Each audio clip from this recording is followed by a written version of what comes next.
Kom ons sluit die oë en ons vra vir die Here om sy woord vir ons te breek. Ons drie enige God, Vader, Seun en Heilige Gees, dankie vir die voorreg dat ons met U in verbinding kan tree vanoggend opnuut. Dat ons kan vra dat U Gees ons sal kom vul en dat U woord vir ons sal kom lewend maak. Here, U woord is Gees geïnspireerd.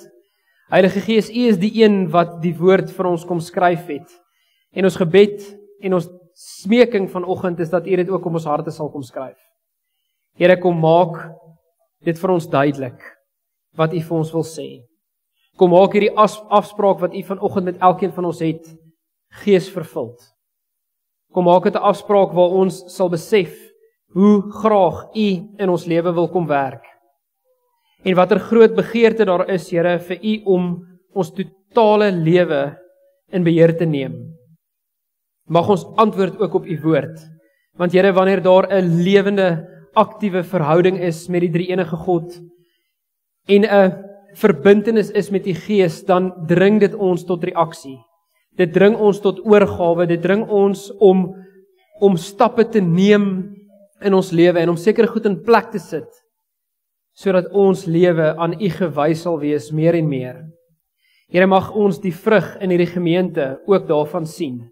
Mag ons die vrug sien van 'n geloofsgemeenskap wat vrug in hulle eie lewe wys, die vrug van U Gees. En mag daai vrug oorspoel in die gemeenskaplike lewe van ons gemeente. En mag U Groblersdal gemeente seën as hulle verklaar om die koninkryk sigbaar te maak waar ook al hulle gaan. Here, wat 'n visie is dit nie om te hê nie.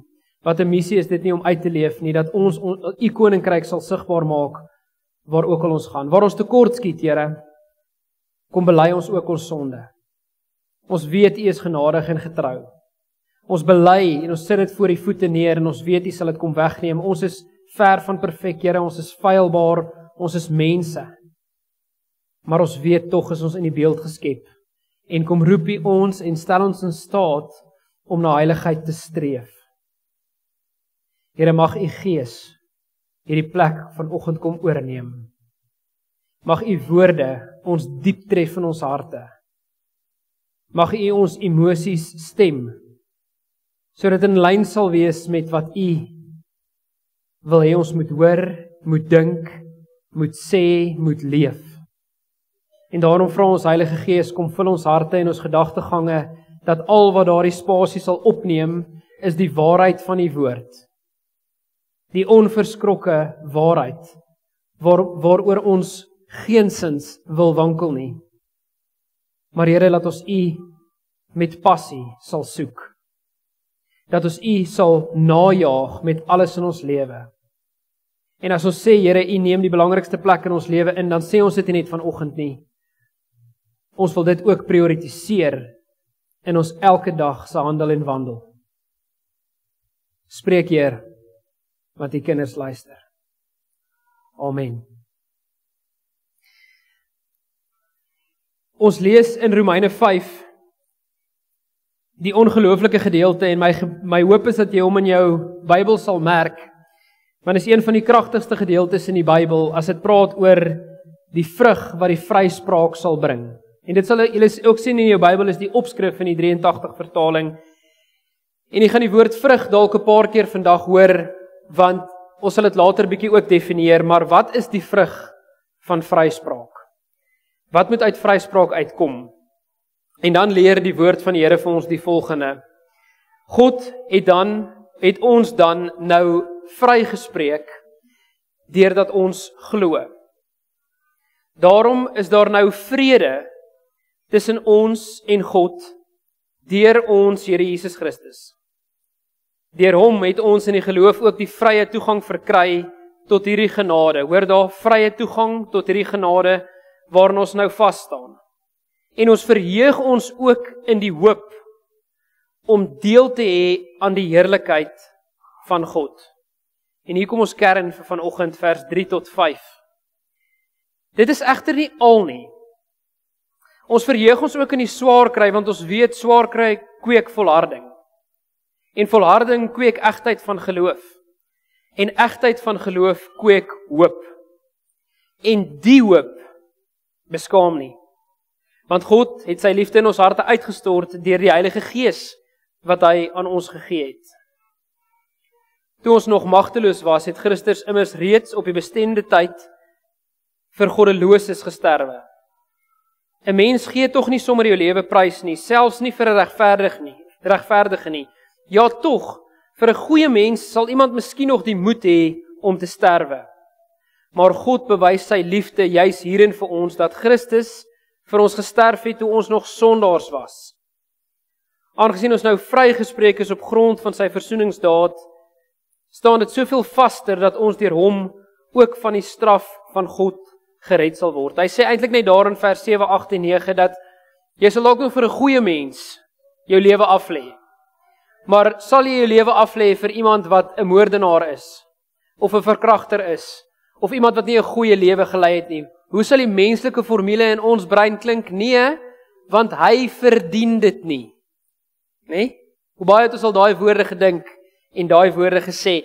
Paulus probeer vir ons hier in die Grieks verduidelik dat jy verdien dit nie. Jy was die moordenaar, die sondaar, maar God het steeds sy seun gestuur om in ons plek te kom sterf. Vers 10.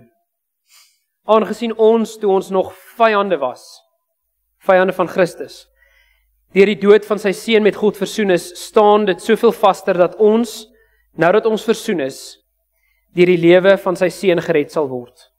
Maar dit is nie al nie. Ons verheug ons ook in God deur ons Here Jesus Christus, deur wie ons nou die versoening ontvang het. Net tot sover uit daai gedeelte uit vanoggend, maar ek hoop jy hoor iets hier van 'n formule, 'n menslike formule en 'n goddelike formule. 'n Menslike formule wat vir ons die logiese uitbeeld van wat ons geleer word vandat ons klein is, en ek sê nie dis verkeerd nie, dis hoe ek my kinders ook groot maak, dat as jy verkeerd doen, sal jy gestraf word. As jy goed doen, sal jy beloon word of geseën word. En hoeveel te meer leer ons nie vir mekaar op soveel wyse wat is verdienstelik en wat is nie verdienstelik nie. Ek het altyd 'n vriend saam met wie ek golf speel, en as ek 'n goeie hou slaan of hy slaan 'n goeie hou, dan sê hy net vir my verdienstelik. Verdienstelik, ek weet nooit regtig wat dit beteken nie. Toe moes ek dit gaan opsoek uit Romeine 5 uit. Maar gelukkig is al die antwoorde in die Bybel, selfs jou golf swings in. Verdienstelik. Wat verdien jy en wat verdien jy nie? En ek wil hê jy moet mooi hieroor gaan dink, want ons sê dit baie maklik vir mekaar, maar is swaar woorde wat ons besig is om met mekaar te deel, want het jy al ooit gevoel jy verdien nie God se genade of sy seën nie?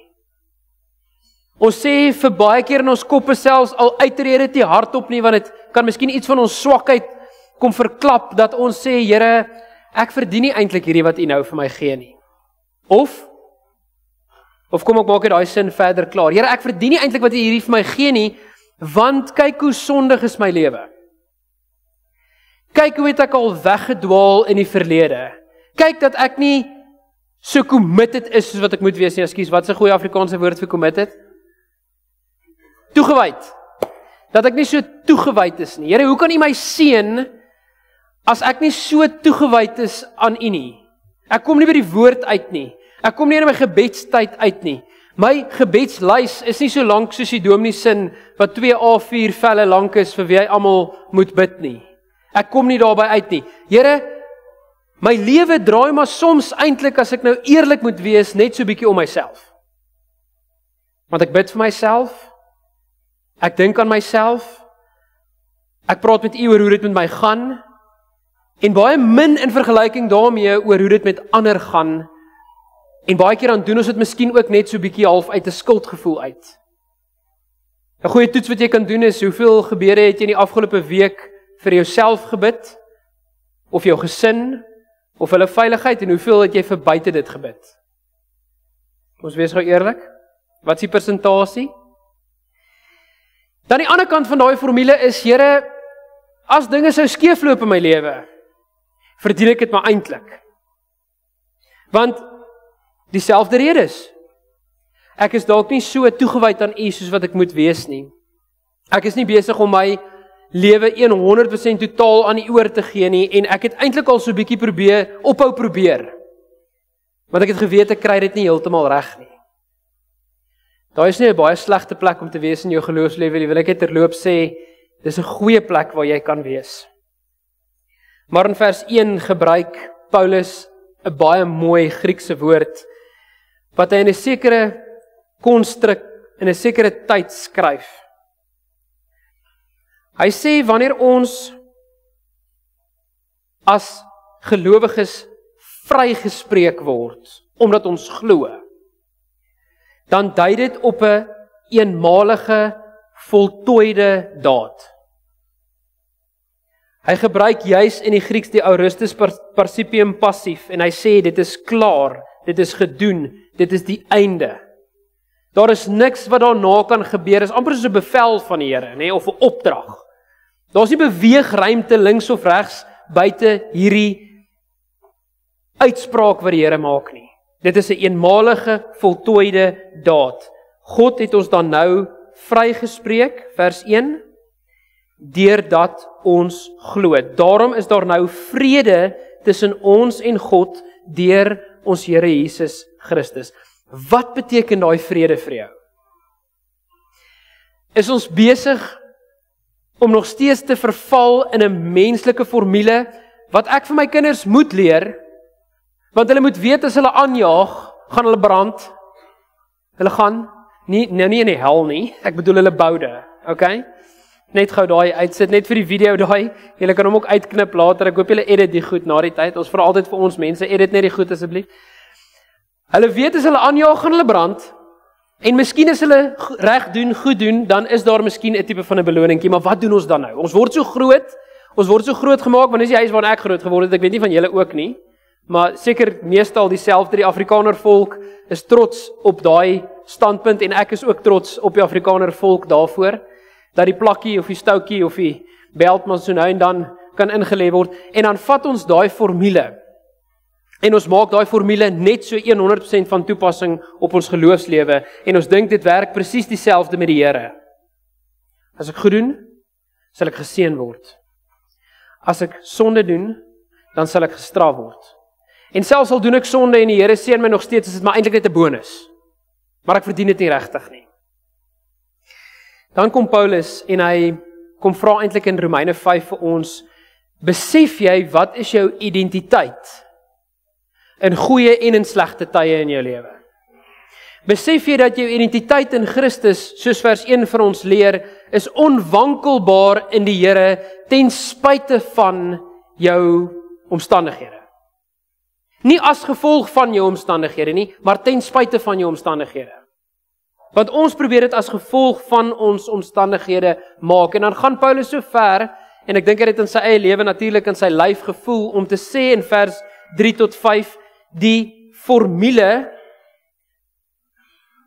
van karakterbou, en die formule van versterking van jou geloof. Want die formule daarvoor is dat ons kry swaar, maar dan kweek die swaar kry volharding. Die volharding kweek 'n egtheid van geloof. So wanneer ek swaar kry, moet ek volhard. En daai volharding kweek 'n egtheid van jou geloof. Soveel ander voorbeelde in die Bybel ook van suiwering met vuur, waar jou geloof gelouter moet word, gesuiwer moet word. Daai geloof word gesuiwer, die egtheid van jou geloof word gesuiwer deur swaar kry. Nie deur seën nie, maar deur die moeilike tye. En dan sê hy, daai egtheid van geloof, of kom ons sê, daai verdieping van jou geloof, sal jy ook kan sê, kweek dan nou die hoop. En daai hoop beskaam nie.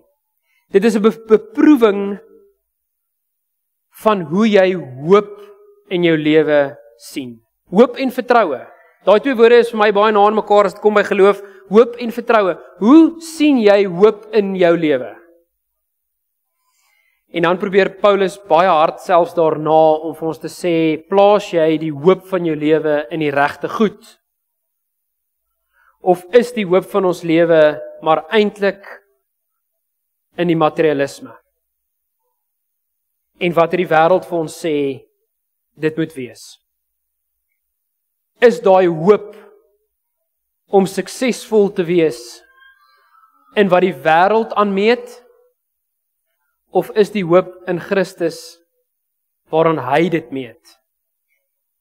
Waaraan hy die waarde en die identiteit van jou lewe sal meet? Want jy is nie, jou identiteit en wie jy is nie wie die wêreld sê jy is nie. Dit is nie eens baie keer wie jy dink jy is nie, want ons emosies is verskriklik onbetroubaar, maar jy is wie God sê jy is. En as God sê jy is 'n vrygekoopte, wat daarop moet hoop en op niks anders nie, dan wil ek hom vat vir sy woord. Ek wil hom glo as hy dit vir my sê, ek wil glo as hy vir my sê dat die daad van versoening en om vrygespreek te wees is 'n eenmalige voltooide daad in my lewe. En dat daar niks is wat ek kan doen wat daai hoop, vertroue, vryspraak kan vernietig nie. Daar is niks van dit nie. Want kom ons kyk in watter boks probeer die wêreld ons druk. Kom ons kyk in watter narratief wil die kultuur van ons dag ons druk. Waaraan meet die wêreld prestasie? Wie kan vir my sê? Ek gaan 'n slukkie water vat, want julle mag maar seker antwoord in die kerk, nê? Nee. Gewoonlik al by ons sê ons skree maar op my, is okay. Ek wil graag hoor. Waaraan meet die wêreld prestasie? Sukses, okay. Kom ons, hoe definieer ons sukses volgens die wêreld? Daar sê, geld is sukses. Waaraan nog? Behalwe dit. Dominee. Status of mag of wat jy kan regkry. En toevallig prys die Here dat sy woord 100% waar is in wat hy sê, geld bring ook daai status en mag. Want die wêreld maak dit so. Wat is die drome wat die wêreld jou wil laat droom? As jy in daai verbruikerswese en kultuur sou inkoop, wat is die droom wat die wêreld jou wil laat leef? Geef my 'n scenario. Ek gaan nog 'n slukkie water vat. 'n lewe van gemak, 'n lewe sonder sorge. En wat is die wêreld se definisie van 'n lewe sonder sorge? Geld. Want as jy dit het jy nie sorge nie. En ek dink dit bring meer sorge. So by the way. Want dis wat die vyand doen. Dis wat die kultuur van ons dag doen. Ek gaan hierdie nou ongelukkig in Engels moet sê, want ek weet nie hoe dit in Afrikaans moet klink nie, maar hy overpromise en underdeliver elke keer. Hy beloof dit, en as jy daar kom, dan beleef jy dit. Want dit is toe nie alles dit wat die wêreld vir jou gesê het, dit gaan wees nie. Waaraan meet ons mislukking? En kom ons wees nou baie doodrou eerlik met mekaar hier. Waaraan meet die wêreld mislukking? Ja? Verlies aan geld? Presies. Okay, alles wat ek nou gesê het, is die teenoorgestelde. Eintlik, né? Want jy het dit nou nie gemaak nie. En as daar enigstens skuld op jou naam is, dan is dit dis verskriklik. Jy kan nie, as jy dit nou nie maak nie, dan kruisig die wêreld jou vir klomp verskillende redes. En dan spreek daai in op jou identiteit, want dit spreek in op jou selfbeeld. Dit spreek in hoe jy jouself sien en hoe ander mense jou sien. Of hoe jy dink jy jouself moet sien, of jy dink hoe ander mense jou gaan sien. En is weer eens 'n leuen. Dis eenvoudig net nie die waarheid nie. Dis in teenstryd met wat die woord van die Here vir ons sê. Want die woord van die Here meet nie een van daai goed wat ek nou gesê het, mislukking of sukses aan nie. Nie een nie. Waaraan meet die woord van die Here sukses? Wat is die gelykenisse in die Bybel van iemand wat voor die Here gaan staan na hy sy lewe uitgeleef het, as jy gelukkig is 80, 90, 100 jaar wat jy het op hierdie plek? Wat sê die Here vir die persoon wat voor hom kom staan, is die definisie van suksesvol. Ja? Glo jy? Het jy geglo? 100% jy geglo, dit is wat vir jou toegang gegee het, né? Vir jou toegang gegee het. Maar wat sê hy nog by een van die ander gelykenisse? Jy het goed gedoen, goeie en getroue dienskneg of slaaf. Ja, die woord wat Paulus gebruik is die doulos, né? Die slaaf. Ons is slawe van die Here en ons kan dit met reg sê. Die Afrikaans probeer dit baie keer so 'n bietjie sagter stel deur te sê dienskneg. Want slaaf het baie keer 'n negatiewe konnotasie in hierdie wêreld, né? Was jy getrou aan wat die Here gesê het? Want dit is hoe hy sukses gaan meet in jou lewe. Op geen ander manier nie. Was jy gelowig en was jy getrou of gehoorsaam, kan ons eintlik sê. Dis albei goed waarna die Here gaan kyk en hy kyk daarna deur 'n lens van die kruis om dit vir ons nog beter te maak. Hy kyk daarna deur die lens van die Heilige Gees, want Romeine 8 sê vir ons wanneer jy bid, dan vat die Heilige Gees daai gebede van jou en hy gaan in 'n taal wat onverstaanbaar is vir ons mense en hy gaan maak jou gebede onderdanig aan die troon voordat dit na God toe gaan. Hy suiwer eintlik nog jou gedagtes, hy suiwer nog jou gebede, hy haal al die selfsugtige gebede wat jy gebid het tot 'n mate uit. Nie dat ek sê ons moenie vir onsself bid nie, ons moet dit doen, maar hy filter dit vir jou. So hy kyk deur die lens van die kruis, maar hy kyk ook deur die lens van die Gees. Want die lens van die Gees sê, die Heilige Gees pleit vir ons met versigtinge wat nie met woorde gesê kan word nie. En is asof die Heilige Gees 'n filter voor God se heiligheid kom insit om te sê, hier is u kind, vir wie hy aan die kruis gesterf het. En al is hy nie perfek en volmaak in hierdie aarde nie, al het hy nog gedagtes wat net oor homself gaan, al het hy goed wat hy in die plek van u stel, en al is hy selfsugtig wat dit aanbetref, want hy volg nog die wêreldse formule, want hy snap nog nie regtig dat sy identiteit eintlik net in u is nie. Hier is hy skoon en sonder vlek. Hier is hy heilig voor u, want u is heilig, anders sou ons nie voor God kon staan nie, want hy het nie plek vir sonde in sy mondering nie. Daar's nie plek vir iets wat lelik is, of wat onwaar is, of wat vuil is voor God nie, en daarom het hy ons reeds kom skoonmaak. Dis ongelooflik as jy besef, dat God is die outeur van jou bestaan, nie wat die wêreld vir jou sê nie. Hy is die een wat jou geskep het, Psalm 139, een van die mooiste psalms in die Bybel. Hy is die een wat jou sonder vlek of rimpel voor die Vader bring, want sy seun Jesus Christus het dit al reeds kom doen, en hy wil eintlik net hê dat jy sal leef vir hom as outeur. En nie vir al die sideshows wat die wêreld jou probeer mee vang nie. Nie vir die opinies van mense, of dat dit ons sal so beïnvloed, dat ons waarde sal meet in, is ek 'n goeie of 'n slegte Christen nie. En ek kan dit vir jou toets ook.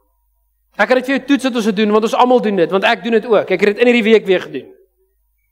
As jy in 'n vertrekking loop van iemand wat jy weet nie van jou hou nie, loop jy anders in 'n vertrekking as wat jy weet van almal wat daar in daai vertrek gaan van jou hou.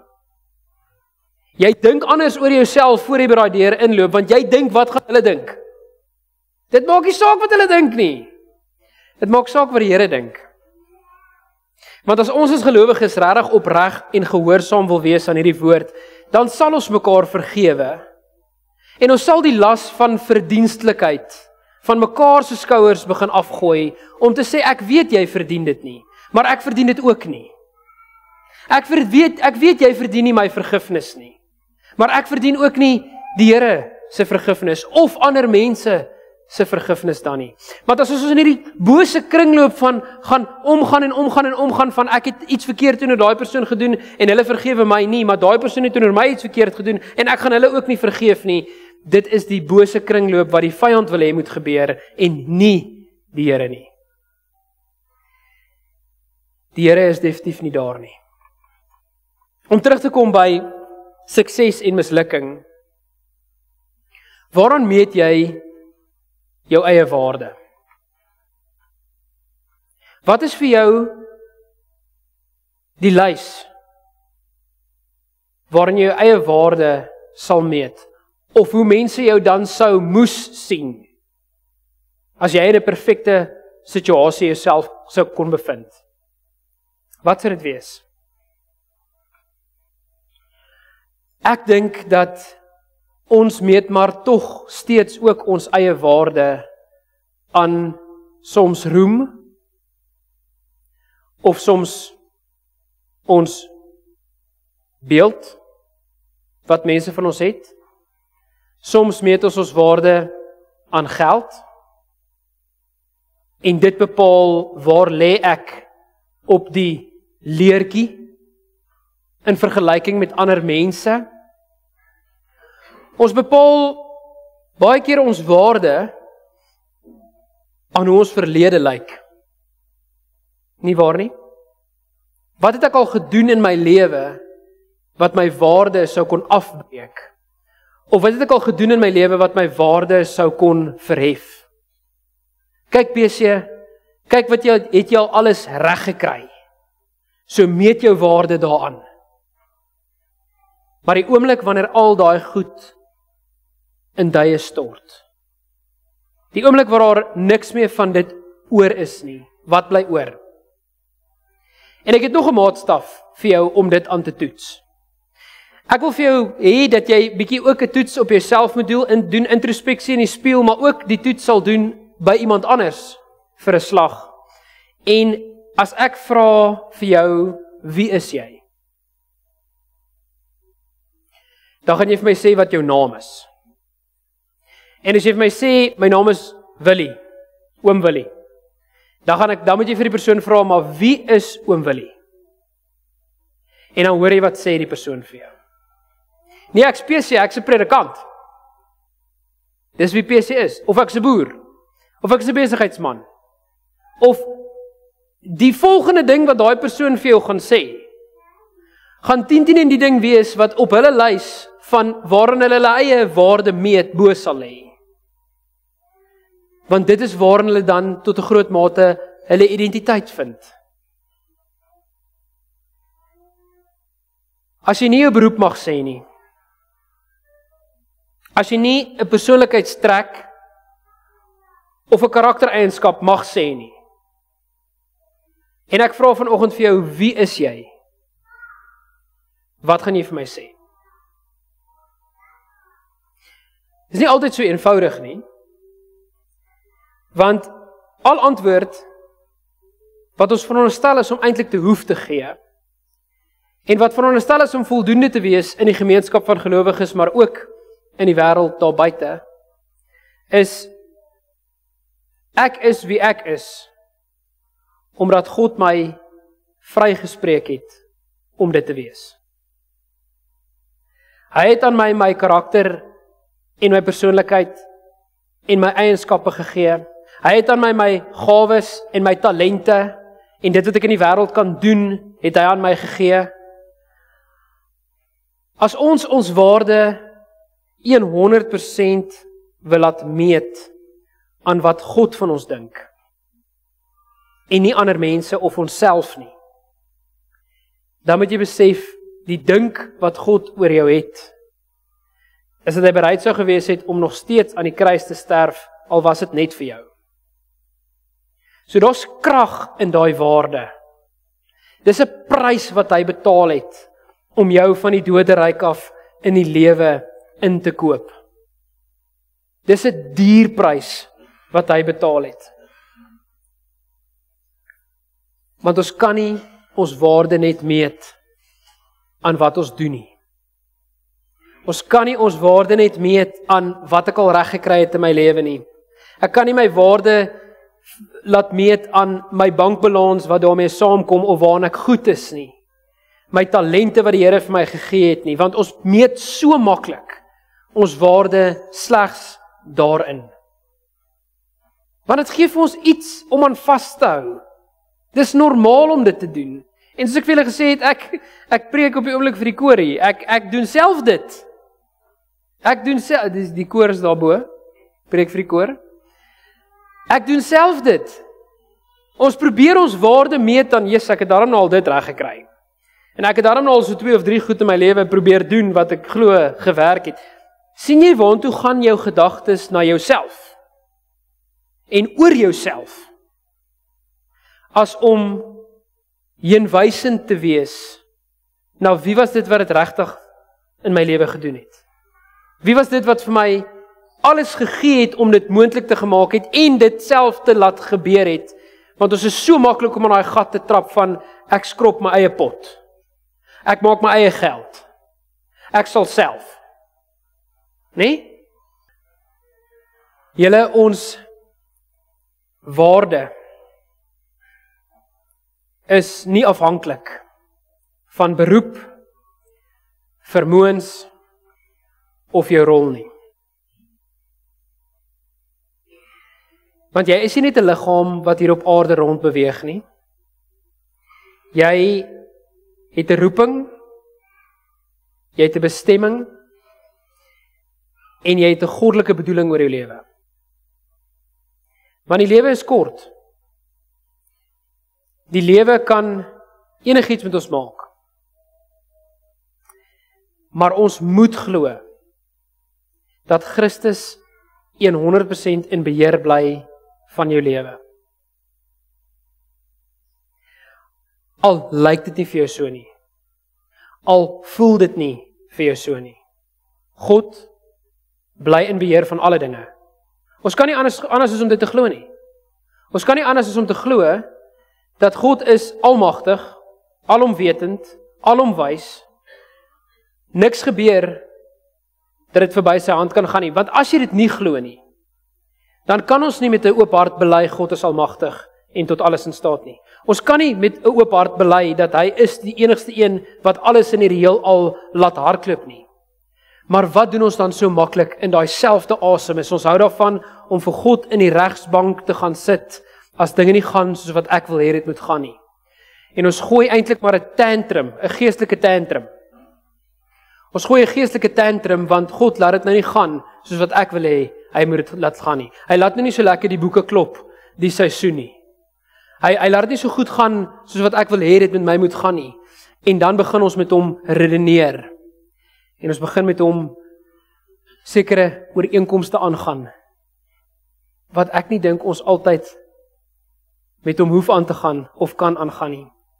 Want sy vryspraak is vir ons veronderstel om genoeg te wees.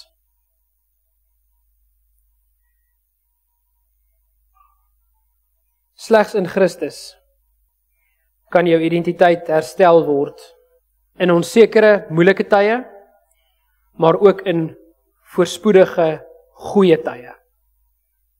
Want as daar een ding is wat ek wil hê vanoggend moet hiermee uitstap, is God dink nie dieselfde oor straf en voorspoed as wat ek en jy dink nie.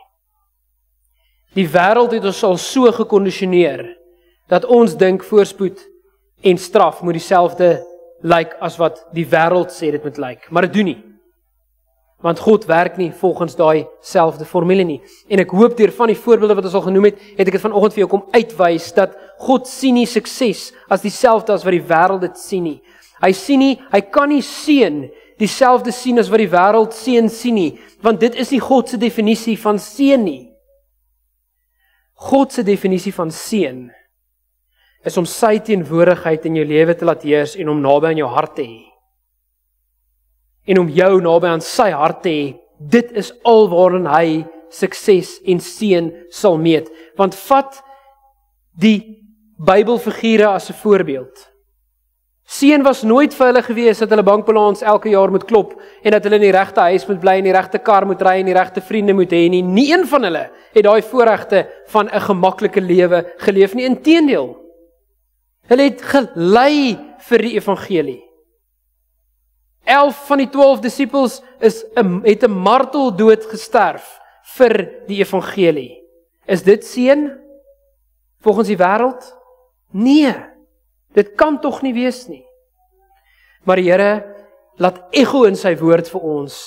Seën lê by hom en sy teenwoordigheid. En dit is al. En die straf het hy op hom geneem. Straf lyk ook nie dieselfde as wat wêreldse straf sou lyk nie.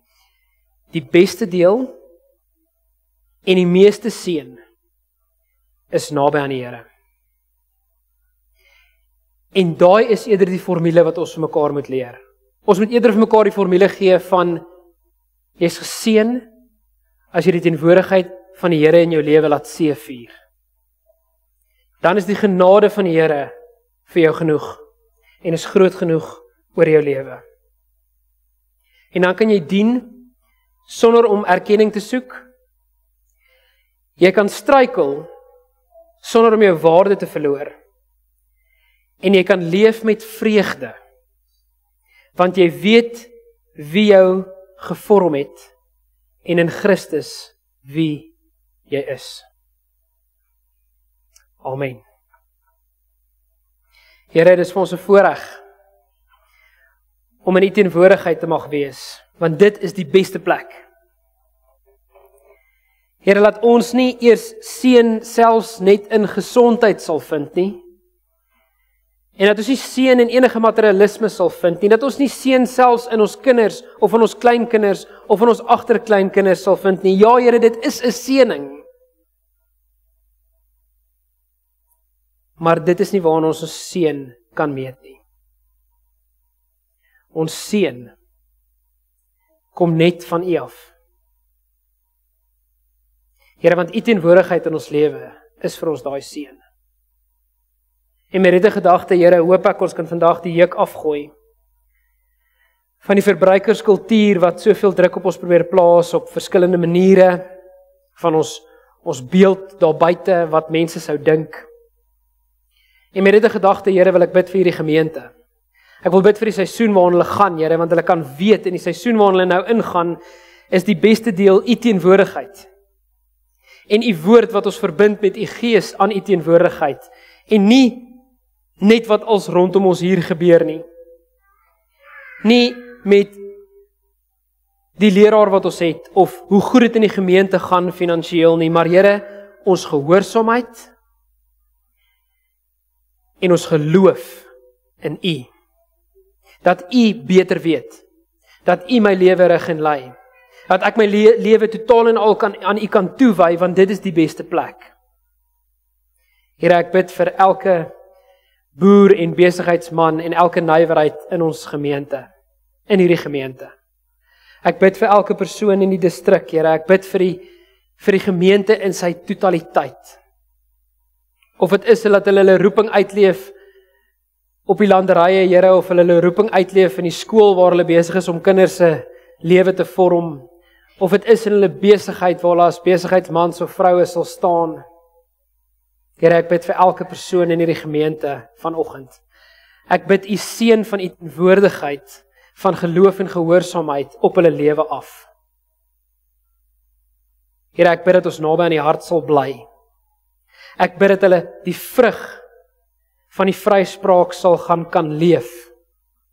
En dit is 'n hoop en 'n vreugde wat ten spyte van aardse omstandighede wat om ons kan heers, steeds kan seëvier in ons lewe, sodat mense kan sien, Here, soos Paulus van ouds wat 'n loflied gesing het in die tronk, dat die mense kan sien, ons harte kan jubel oor ons verlossing in U ten spyte van enige omstandigheid wat ons lewe mag tref. Here, ek bid vir daai tipe genesing van ons harte. Ek bid vir daai tipe van suiwering van ons gedagtes en ons gewetens. Dat ons weet, Here, in U is waar die vreugde lê. En mag ons nie uitverkoop wees aan die wêreldse formule nie, mag ons uitverkoop wees aan dit wat reg voor ons oë vanoggend staan, om naby aan U te leef, is die beste plek. Mag ons daarom tyd daaraan spandeer, Here, mag ons prioriteit daaraan verleen. Mag ons lewe van hier af van hierdie week af inrig om te sê, Here, U is nommer 1 en ek wil naby U wees. En dan weet ons U sal kom oorvat en die res kom doen. Heilige Gees, kom maak dit waar in ons lewe. Amen.